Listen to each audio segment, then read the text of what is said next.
What is up, guys? My name is Matt from the Greatening, and today I got a pretty budget deck tech for you. It's going to be Jund Jackal Tribal.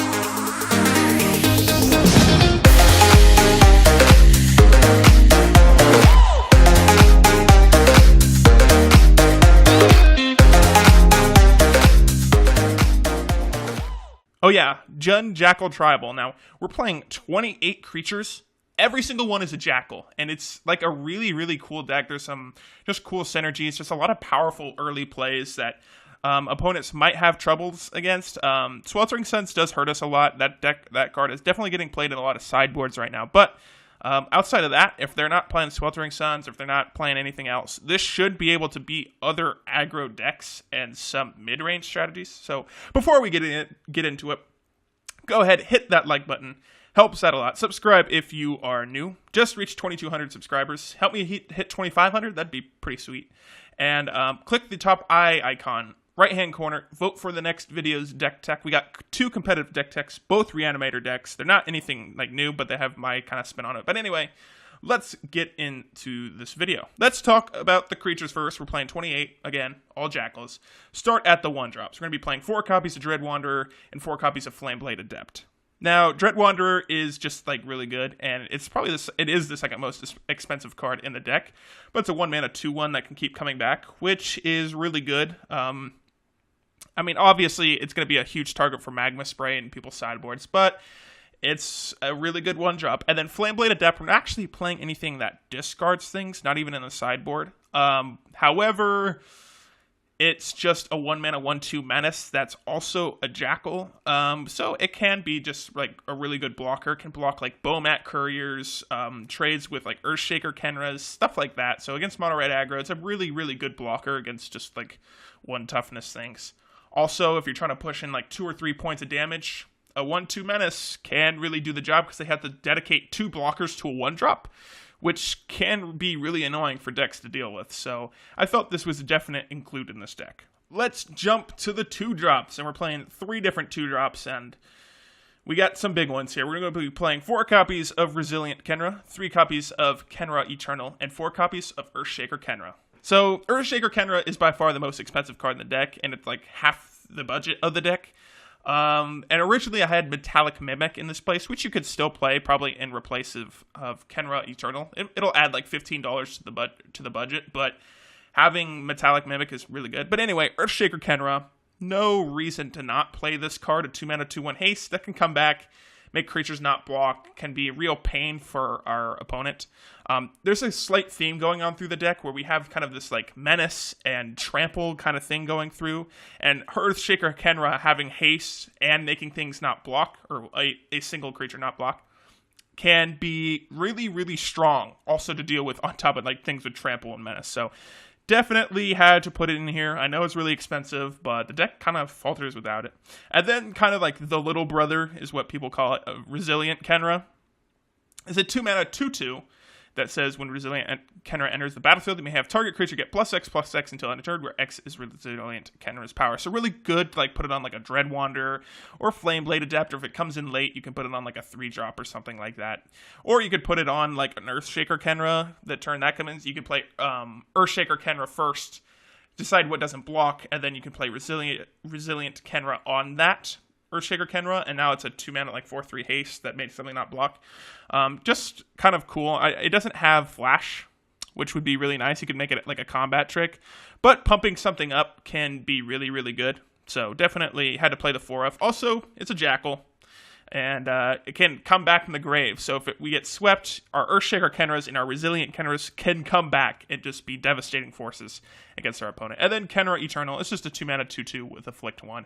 The weakest 1 and 2 drop, early drop creature. But if you have the money or you already have Metallic Mimic, go ahead and replace that with this, because Metallic Mimic is super, super sweet in this deck. So yeah, let's move to the 3-drops now. Just a few different 3-drops here, but they're kind of important. We need to have like a high curve, I guess, or a higher curve than just 1 and 2 drops. So we're going to be playing 3 copies of Khenra Charioteer and 4 copies of Khenra Scrapper. Okay, so Khenra Charioteer is just a 3-mana, 3/3 trample that gives all our other creatures trample, which again, can be irrelevant if you're playing against a mid-range deck that plays, bigger creatures. But against other aggro decks, this could be really bad, especially if you're ahead on board and you're pushing damage. Giving things like Dread Wanderer trample can be really bad for people because they can block it with a 1/1, but they still take a damage, which can be really, really relevant. But outside of that, I mean, it's just a 3-mana 3/3 trample. It's also a Jackal. And if you have the budget to play Metallic Mimic, it could be a 3-mana 4/4. I mean, turn 1 Dread Wanderer, turn 2 Metallic Mimic, turn 3 Khenra Charioteer. That becomes a 3-mana 4/4. I mean, it's decent. It's a decent play. Also fits within the colors. I don't know. I felt like it was a worthy inclusion. Could be really good for like when you like eternalize a Resilient Khenra or an Earthshaker Khenra, because Earthshaker Khenra can now become a 4/4. Well, if you eternalize, it could be a 4/4 with haste, trample, and make something not block, which can be really, really devastating to people that are really low in life. And Resilient Khenra can come back, put 4 power and toughness on Khenra Charioteer, and make it a 7/7 when you eternalize Resilient Khenra. So it just felt like the trample on this thing and giving your other Jackals trample would kind of be worth it. And then Khenra Scrapper, just to kind of fill out the curve here. 3 mana, 2/3 with Menace, and I mean that's it's an card, but when you may exert it when it attacks. If you do, you can make it a 4/3 with Menace. Not the best thing. I know we're playing a 4 of this. Definitely, there's better cards out there, but it's a Jackal. It's got Menace. Really hard for some people to deal with Menace cards. So, I mean, giving a 3-mana 4-power Menace guy, even for 1 turn, you can get 4 damage in with this thing, or they double block it and you can kill 2 things. It's done its job, essentially. So, it's not a great card, but it's not an absolutely terrible card either. Let's talk about the last 2 creatures in the deck, and it's a 5-drop. It's a 5-drop, and it's also a Jackal. We're going to be playing 2 copies of True Heart Twins.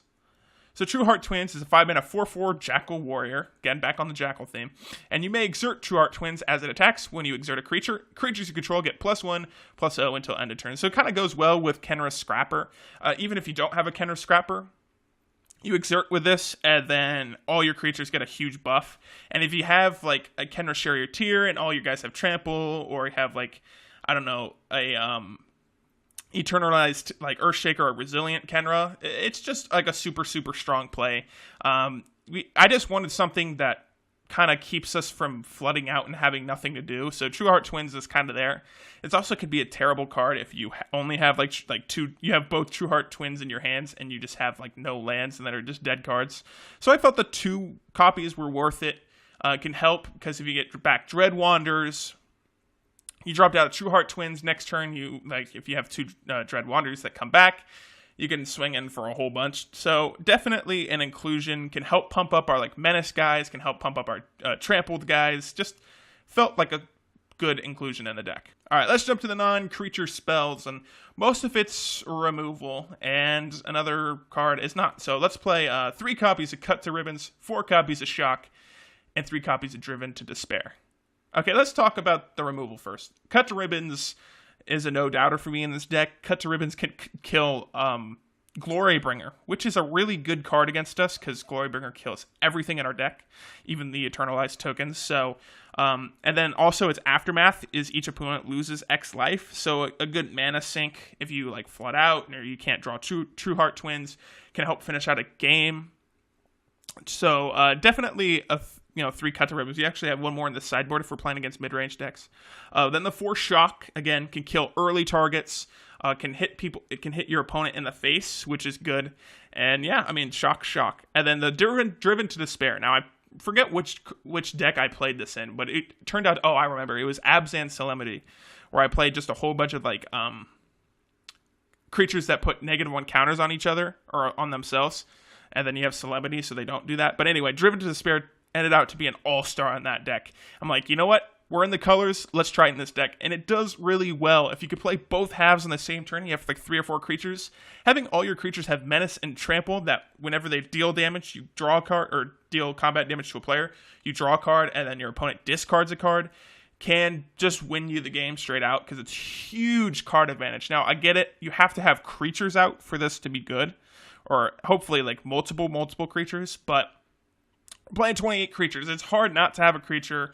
Dread Wanderer, Earthshaker Khenra, Resilient Khenra all come back from the grave, so I felt like it was a safe play in this deck, and it turns out to be. There's more times than not where you can play this, and you can draw 2 or 3 cards, your opponent discards 2 or 3 cards, and you're just at a severe advantage from there, because you have you have 6 cards for your advantage, so definitely a really good card in the deck, and yeah, I thought it was a worthy inclusion.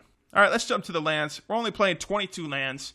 It's going to be 7 forest, 8 mountain, 7 swamp. Now, if you have dual lands, especially the ones that enter untapped, do throw them in here. Like Blooming Marsh, I believe, is the black-green one.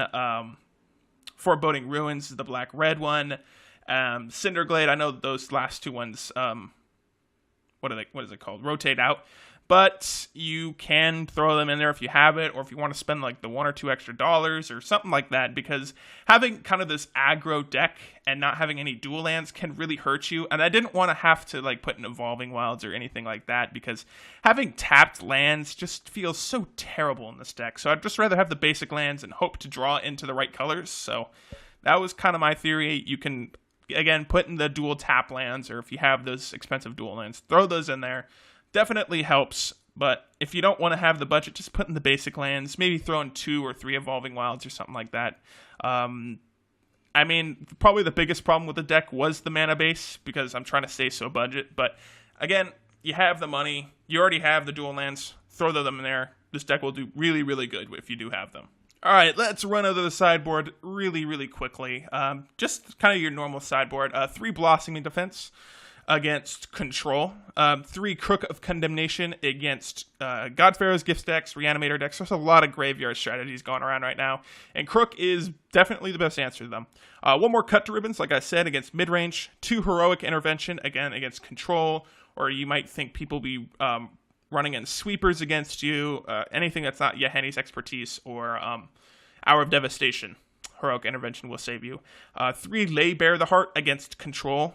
And then 3 Magma Spray against other aggro. If you can cut, like, Driven to Despair or something, Magma Spray can be really good against other aggro decks. So, I know there's not a whole bunch of options against midrange other than the extra Cut to Ribbons, but I felt like a lot of people aren't playing, like, mid-range decks. There's a few, like, green-red mid-range decks and stuff like that, but most of the times you're going to be playing against aggro, Control, or graveyard strategies, and this sideboard is specifically built for that. So if you're playing against a lot of mid-range strategies, whether you're playing at home with your friends or you're at your local game store on Friday Night Magic, just sideboard cards that are built for your meta. This is built for my meta, which is a lot of aggro, control, and graveyard strategies, which I think are the most prevalent right now. But anyway, that is the sideboard. Yeah. Thank you guys so much for watching. I hope you enjoyed this video. Go ahead, leave a like if you enjoyed. Subscribe if you are new. Click the top eye icon, right-hand corner. Vote for the next video's deck tech. 2 choices for you. This is a pretty cool deck. I like remember I wanted to make this Jackal tribal deck, and I just completely forgot about it until one day. I'm like, oh sweet, I'm gonna make this deck, and it turned out to be really, really well. Or really, really good. So anyway, thank you guys so much for watching. I hope you enjoyed, and I'll see you in the next one.